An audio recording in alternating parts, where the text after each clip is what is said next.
Welcome back, viewers. As children grow up, they become increasingly impressionable and receptive. What we expose them to is most likely what they will carry with them, be it for a few months, or even a lifetime. So it's important to always be conscious of what we say to our children to ensure that they are never wounded by our words. How we speak to our children influences the way they view the world and themselves.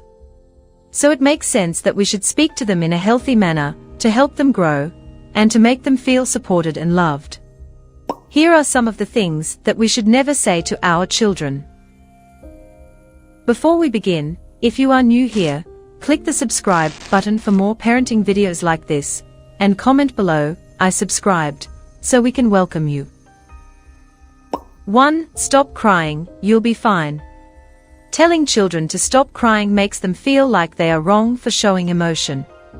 As much as it may be frustrating for parents, it doesn't help to demonize your child for doing something that children do naturally. You are essentially invalidating their feelings. Instead, try saying, "What's the matter? Why are you crying?" And not in a hostile manner.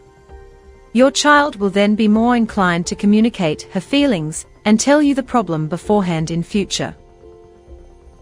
2. I do everything for you.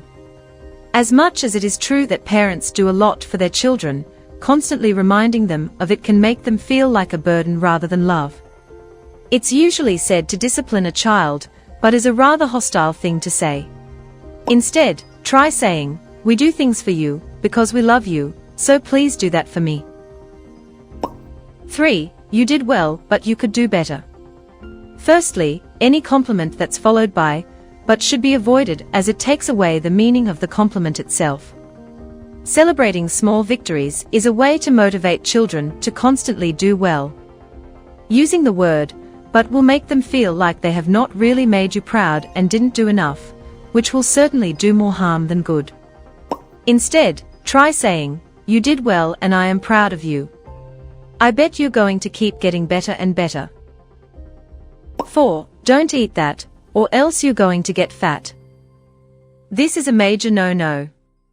It teaches children to be overly conscious of their bodies, and will make them question their peers for eating certain things. Body image is an extremely sensitive and personal thing, and to create this impression from such a vulnerable age is damaging. Instead, try saying, "I don't think it would be a good idea to eat that because it's not very good for your health." 5. It's not that big of a deal, or "Stop being such a baby." This is the one of the worst things you could possibly tell your child when they are upset.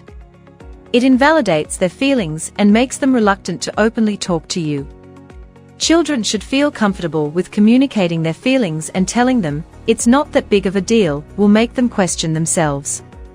Instead, try saying, "Tell me how you feel and why you're feeling this way." Saying this will help you understand your child and let them know that you're there if they need to talk. 6. Do I have to tell you this 100 times? This one is a classic. By telling your children this, you're essentially nagging about how much you need to nag, which clearly isn't getting through to them. Instead, try saying, "I've told you this before, but could you please?" This way, it will make children feel like they should comply, and not make you repeat yourself to begin with. 7. Big girls or boys don't do that. A very common example of this is "big girls or boys don't cry," usually followed by a "crying is only for babies." Whether it is crying, or anything else for that matter, let children be children. If there is something you are unhappy about, never use their age as an excuse. Instead, try saying, "I don't think it's a good idea to do that because." 8. That's only for boys or girls. Limiting boys and girls to what they can and cannot do based on their sex tells them that there are certain ways that boys should behave, and certain ways that girls should behave, and if they don't comply, it is wrong. It puts children in boxes, and they grow up believing in toxic societal gender roles. Instead, try saying, "Nothing at all." 9. I'm disappointed in you. As much as disappointment is a very valid feeling, this word alone can be so scarring. Many people genuinely grow up believing they are a disappointment to their families because they are mindlessly told this throughout their lifetimes. Instead, try saying, "I'm not happy with your actions. Please avoid doing that in future." 10. You'd better do what I say or else. Without a doubt, this sounds more like a threat than anything else. Using fear to discipline children is unhealthy and usually backfires. Simply explain why you'd like something done, and they'll be more likely to comply. Instead, try saying, "Please do that because." 11. Because I said so, or because I'm an adult and you're a child. The my way or the highway approach may have been one used for a very long time, but that does not make it the right way to discipline children. It also makes children feel like their opinions aren't valid simply because they are young. Instead, try explaining why you feel a certain way about something. 12. You live under my roof, so you follow my rules. Another thing a lot of parents love to say. Very similar to, "This is my house, you're just living in it." Both of these statements make your child feel unwelcome in their own homes and make them feel borderline burdensome. Instead, try saying, "You know the household rules. Please stick to them." 13. That's how I was raised. Although we learn a lot about parenting based on how we were raised, it's very closed-minded to reject a child's request or condemn their actions by saying, "That's how I was raised." Instead, explain to your child why you feel a certain way rather than being quick to shut them down with that line. You can use it as an example, but it should not be your main argument. Instead, try saying, "I don't think it's a good idea to do. Even my parents used to tell me that because." 14. You're just like your mother or father. Using this line on your child not only lets them know that what they are doing is wrong, but makes them feel that they inherited it from one of their parents, and that they shouldn't be accountable for their actions. It also lets your child know about the grievances you have with their other parent, which can result in them feeling somewhat divided. Instead, try saying, "I'm not happy with that because."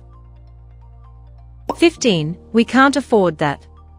Making children aware of financial difficulties from a young age can instill a sense of fear in them more than anything else. Instead, try saying, "I can't buy you because we're saving our money for more important things." 16. I told you so. This is the last thing anyone wants to hear when something goes wrong.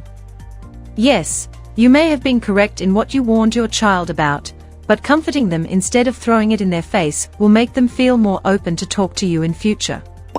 Instead, try saying, "I'm sorry to hear about. Let this be a lesson." 17. I wish you were more like. A child's self-esteem can really take a knock when they are told this. Whether they are compared to a sibling or anyone else for that matter, it makes them feel like they are not enough. Instead, try not comparing your child to others to persuade them to do something. 18. I smoked, drank, did drugs when I was your age.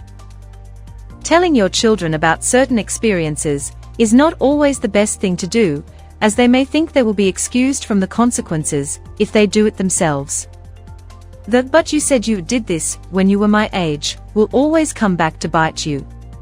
Instead, try talking to your children about the consequences of smoking, drinking, or doing drugs.